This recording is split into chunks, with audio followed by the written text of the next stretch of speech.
My startup's CTO was presenting fake user metrics to international investors, raised millions with invented data, and when I discovered it, he tried to make the mistake look like mine in the code. But he didn't know I had the server logs, the Git commits, and 3 more engineers ready to testify. There are frauds built with the language of innovation, with terms that sound like the future, with growth charts climbing to the right with the elegance of something inevitable, with the energy of people who talk about disruption and scaling and changing the world, which is the language that technology investors have learned to associate with the possibility of multiplying their money by 10. That language is also, when it is empty of reality, the perfect language for fraud. Because nobody asks uncomfortable questions when they believe they are looking at the next big thing. I asked them, and what I found when I started looking for the answers changed everything I thought I knew about the company I had invested 2 years of my life in. My name is Camila. I am 31 years old. I am a software engineer specializing in systems architecture and data analysis, and I have spent 6 years working in the technology sector. The last 2 at a startup called Nexera that was developing an educational management platform for institutions across Latin America. It was the kind of project you believe in. Education, social impact, technology as a tool for democratizing access. I joined with the enthusiasm of someone who wants their work to mean something beyond the salary. And during the first months, that belief was sustained by the genuine energy of a small team building something from scratch. The CTO's name was Marcos Villarreal. He was 42 years old, had had a successful exit at a previous startup that had given him credibility in the investment ecosystem, and had a capacity to talk about vision and traction and product market fit with the fluency of someone who has been in many investor rooms and knows exactly what to say in each one. What he did not know how to do, I discovered over time, was build what he promised. The first number that did not add up appeared in a code review I was doing to optimize the platform's reporting module. It was part of my ordinary work. The module generated the metrics that the administrators of educational institutions could see on their dashboard: active users, sessions, usage time, student progress. The kind of metrics that also appeared in aggregated form in the presentation decks Marcos used with investors. When I reviewed the module's code, I found something that technically is called a hard-coded value, a numerical value written directly into the code instead of being dynamically calculated from the real database. The value was in the function that calculated monthly active users. Instead of querying the database and counting the real users, the function returned a fixed number that had no relationship with the system's actual data. It took me 3 minutes to understand what I was looking at, and 10 minutes to confirm it was not an error, but a decision. The hard-coded value had been introduced into the code 16 months earlier. I know because version control systems like Git keep a complete history of every change to the code. Who made it, when, from which computer, with what commit message.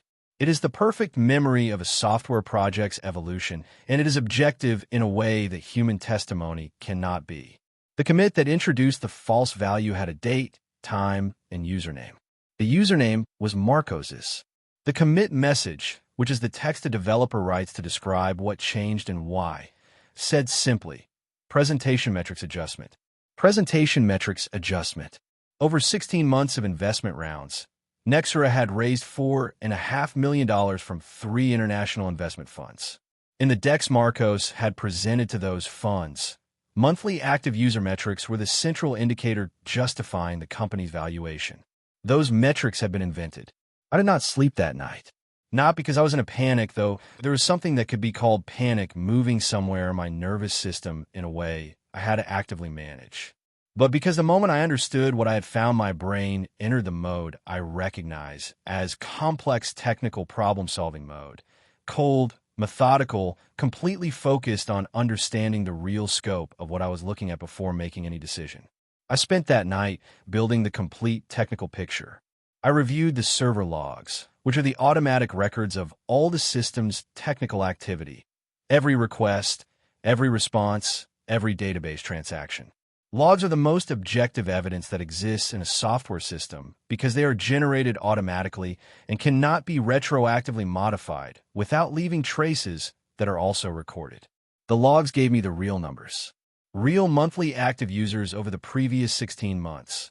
Between 800 and 2,300, depending on the month, with a moderate but real growth trend. Monthly active users reported in Marcos's investor decks. Between 12,000 and 48,000, with an exponential growth curve that justified company valuations that with the real numbers would be unsustainable. The difference between the real numbers and the reported ones was between 15 and 20 times in the best months. It was not an adjustment. It was not a different measurement methodology. It was fabrication. I reviewed all the Git commits in the main repository over the previous 16 months. I found 5 more modifications in different modules following the same pattern. Values dynamically calculated from real data replaced by hard-coded values that produce the metrics appearing in investor presentations. Average session time, fabricated. User retention rate, fabricated. Number of active institutions, inflated by a factor of 8.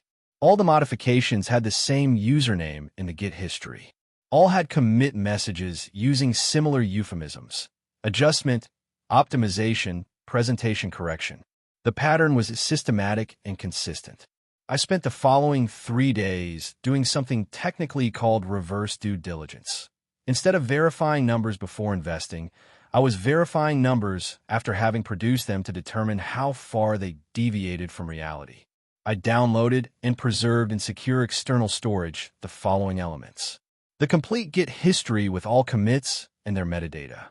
The server logs for the previous 16 months.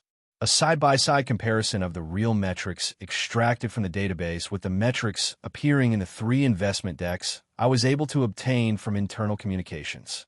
The investment contracts from the 3 rounds with their dates, which were all subsequent to the introduction of the false values in the code. And something else I found when I reviewed the internal communications I had access to as a member of the technical team. There was a message thread between Marcos and the company's CEO where the CEO explicitly asked whether the numbers being presented to investors were solid, and Marcos responded yes, that the technical team had validated them. The technical team had never validated them. I was part of the technical team. Nobody had ever asked us to validate anything. I called my attorney the following day. Attorney Daniela Torres has spent 11 years in corporate law and business fraud with specific cases in the technology sector. I explained the situation to her in technical and legal terms. She told me that what I described was investor fraud, which in legal terms is configured when false representations of material facts are deliberately presented to induce an investment. That the technical evidence I had, specifically the Git commits with username and date and the server logs with the real numbers, was exactly the type of digital forensic evidence that technology fraud cases require and rarely have so clearly. She asked me if the CEO knew what had been happening. I showed her the message thread where Marcos had assured him the numbers had been validated by the technical team. She told me that configured a more complex situation. The CEO could argue he had himself been a victim of Marcos's fraud or could turn out to be an accomplice, depending on what a deeper investigation found. That for now, the clearest evidence pointed to Marcos. She explained the options. A criminal complaint to the prosecutor's office for investor fraud. A notification to the 3 affected investment funds with the technical evidence. And depending on how the company responded when what I knew became public, possibly a labor lawsuit for retaliation if they tried to fire me. I told her I wanted all 3. I notified the 3 investment funds before filing the criminal complaint. Not because it was required to do it in that order, but because the funds were the direct victims of the fraud, and it seemed right that they have the information before it reached them through a legal process where their participation would be reactive rather than active. I sent them the complete technical evidence with a letter explaining what I had found, how I had found it, and what it meant for the real valuation of the company they had invested in. All 3 funds responded in less than 48 hours, all with legal teams activated. All requesting access to the complete technical documentation, all initiating their own legal review processes. Marcos called on Thursday. 3 days had passed since our meeting, and something had clearly indicated to him that I had not stayed quiet. He told me he had reviewed the code more carefully and had identified the source of the problem, that it had been an implementation error in the analytics module that he himself had inadvertently introduced 16 months ago, that he was sorry, that he wanted to correct it with the investors as soon as possible. I told him I was glad he had identified it, that the investors were already aware. There was a silence that lasted several seconds. He asked me what I had done. I told him I had done my job. What followed was a process that developed simultaneously on 3 fronts over the following 10 months. On the legal front, the prosecutor's office opened a formal investigation for investor fraud based on the complaint and the digital forensic technical evidence my attorney presented. The Git commits and server logs were analyzed by a digital forensics expert appointed by the prosecutor's office, who confirmed their authenticity and relevance as evidence of deliberate metrics manipulation. On the civil front, the 3 investment funds filed collective fraud lawsuits. Then the evidence discovery process accessed the company's complete internal documentation, finding additional emails that clarified the CEO's level of knowledge about the false metrics and resulted in his inclusion as co-defendant. On the labor front, the company attempted to fire me 2 weeks after the funds notified the board of directors. My attorney filed the retaliation dismissal lawsuit with documentation of the time between my report and the dismissal that made the retaliation evident. The process resulted in compensation that was settled within weeks because the company had enough active legal problems not to want to add another one. Marcos was formally charged with investor fraud. The CEO was charged as an accomplice based on the emails demonstrating he had received explicit assurances about the validity of the numbers and had never requested independent verification, which in the legal context configured willful negligence at best and active complicity at worst. The investment funds recovered a portion of their investment through the civil process, and the rest is being determined in a process that is still ongoing. Nexera, as a company, was dissolved during the process. The real projects the platform had with educational institutions, which though small were genuine and had value, were acquired by another company in the sector that continued developing them. That was what made me happiest about the entire process. That the real work, the work that had been built honestly by the technical team, did not disappear with the fraud surrounding it. I found work 2 months after everything started to resolve.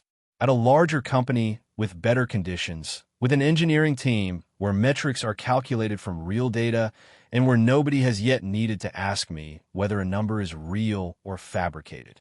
I hope they never need to, but if they do, they now know I would see it. What I want you to take from this story, if you are in the technology world, whether you're an investor or work at a startup or simply use product from companies that have received investment, is this: startup growth metrics are only as reliable as the systems that produce them and the people who oversee them. In the startup ecosystem, there's enormous pressure to show growth that in some cases pushes people who should know better to do things they should not do. Version control systems like Git and server logs are the objective memory of software. They cannot be manipulated without leaving traces. And those traces, when someone knows how to read them, tell the real story. Trust the data, but verify where it comes from. Always verify where it comes from. If this story opened your eyes, comment. Would you trust a startup's metrics blindly? Like if you believe investors deserve real numbers. Subscribe for more real stories. Share with someone who works in technology or invests in startups and needs to know this happens. Practical tip: if you work at a technology company and find irregularities in how metrics are calculated or reported, document before reporting internally. Server logs and Git history are objective and verifiable evidence. Keep copies outside company systems. And if the irregularity involves investor reporting, consult an attorney before making any move because the legal implications are significant.